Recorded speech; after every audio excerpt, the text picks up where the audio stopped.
안녕하세요. 매일매일 운동하기 추천하고 있습니다. 연휴 잘 보내고 계신가요?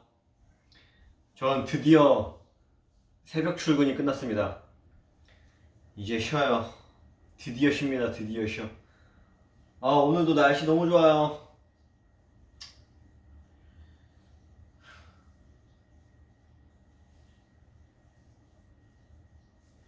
자, 오늘은 팔굽혀펴기만 하겠습니다. 복근 운동도 해야겠구나. 복근이랑 팔굽혀펴기 하겠습니다. 날씨가 너무 좋네. 오늘도 코로나는 70명대죠. 줄지가 않아. 줄지가 않아.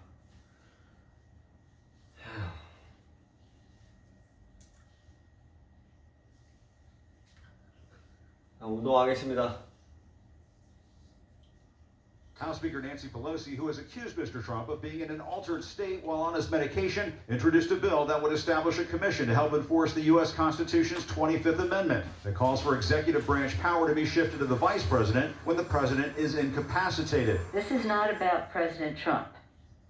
He will face the judgment of the voters.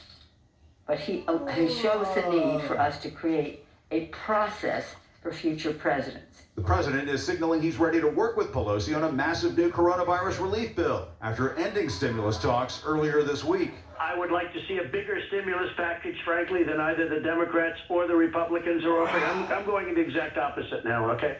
And we are learning the president is planning on hosting an event Saturday here at the White House, even as he's recovering from the coronavirus. And other officials could be contagious. The event is planned for the South Lawn, and the president is expected to address the hundreds of attendees from a balcony.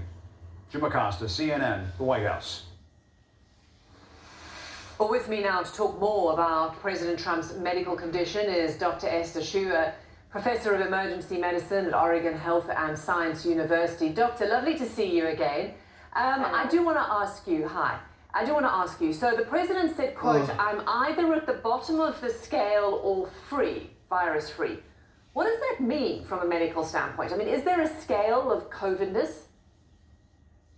I don't know what that means. We don't really grade your emergence from COVID disease. The testing at the tail end of or partway through your disease is not something that we have well defined.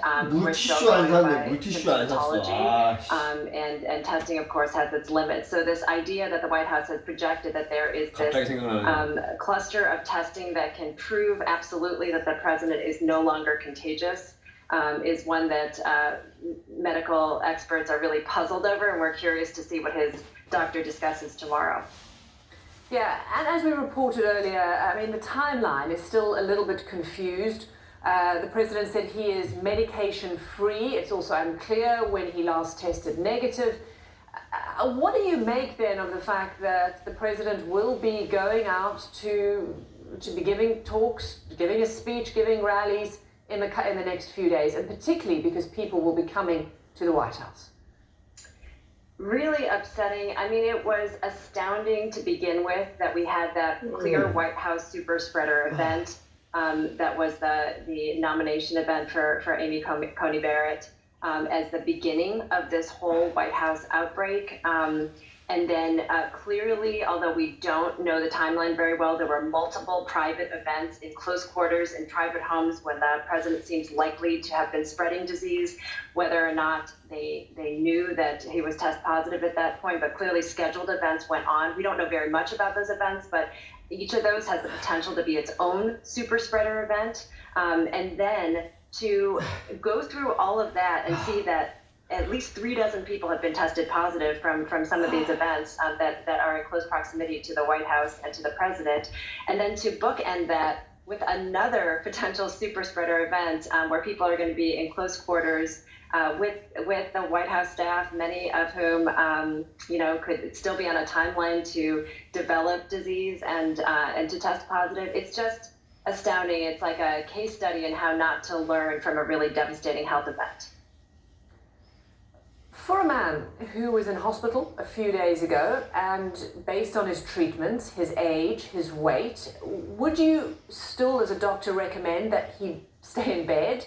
You know, what are the health implications here for the president pushing through and doing all of these events in the next few days?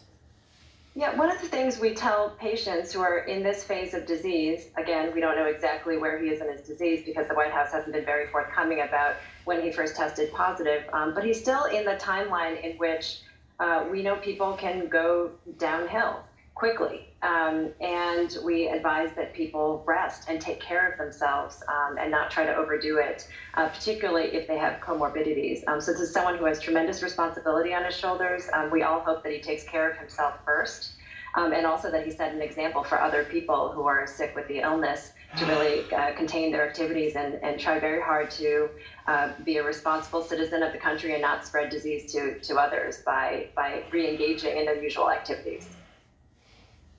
Thank you very much for your perspective, Dr. Esterchi. Always good to speak to you. Thank you, Robin. So Europe is facing a massive surge in COVID-19 cases. Right now, it's the hardest hit region in the world. Europe is reporting more new cases than India, Brazil, or the US.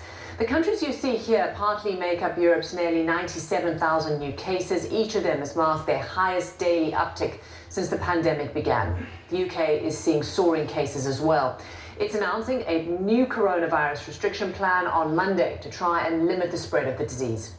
Well, new restrictions are also rolling out in some regions in France. Melissa Bell joins me now live from Paris with more on that. Hi, Melissa. What can you tell us? Well, Robin, so far, the two cities here in France that have been in that maximum alert category that brings with it things like bars and cafes being shut, gyms being closed, and social gatherings being limited, that was Paris and Marseille until now. From today, 4 other cities enter that category because they've reached levels of their incidence rates, because the proportion of COVID patients in ICU is above 30%.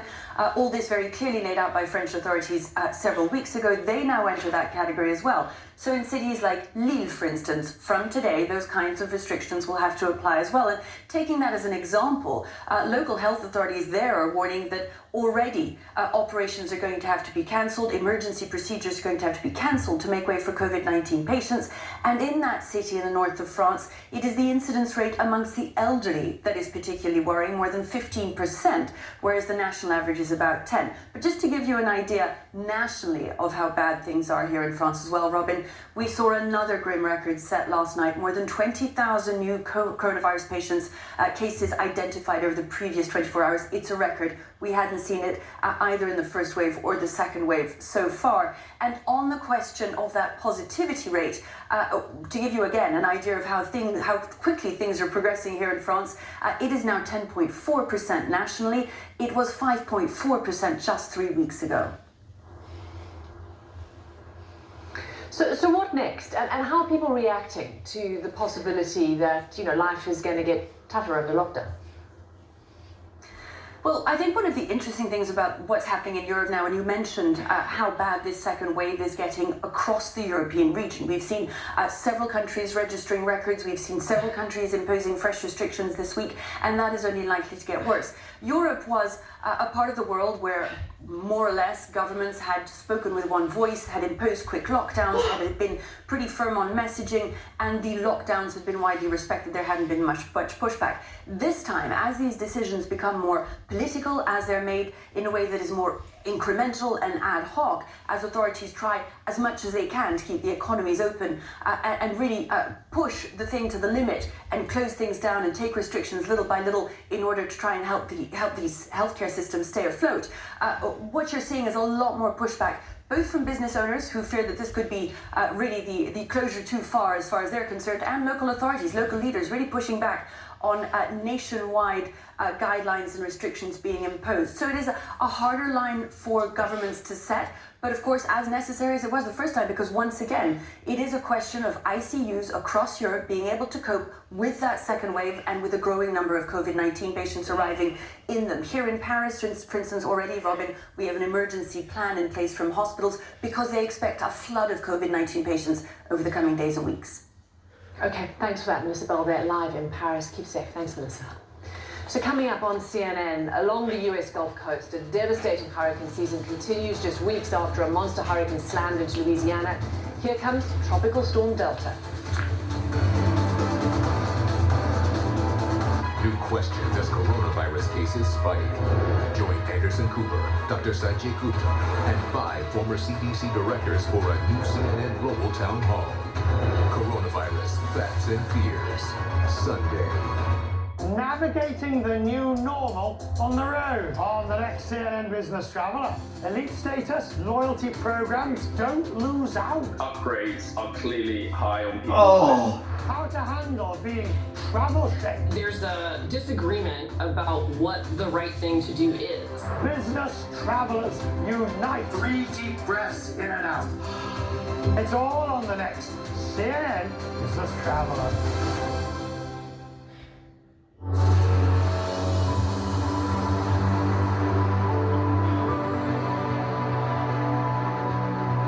아.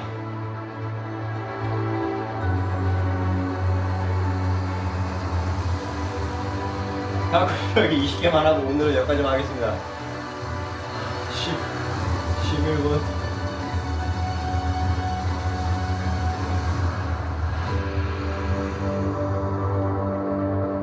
Sunday, former Vice President Al Gore gives Fareed his take on the 2020 race in a divided America. What happens if history repeats itself and the results are contested? Fareed Zakaria, GPS, Sunday.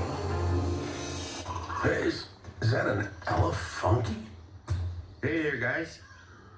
Any room in the middle? No. Okie dokie. I'm David Culver in Wuhan, China. In Yokohama, Japan. CNN in Abu Dhabi. I'm Nerman Baghed in Sinjar, Iraq. Northern Syria, Lagos, Nigeria. Stockholm. Outside London. CNN Sao Paulo, Brazil. In Mexico City.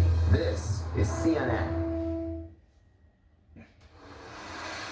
Welcome back, I'm Robin Kerno. So South Korea says large-scale movements in the north indicate that a massive military parade took place on Saturday morning.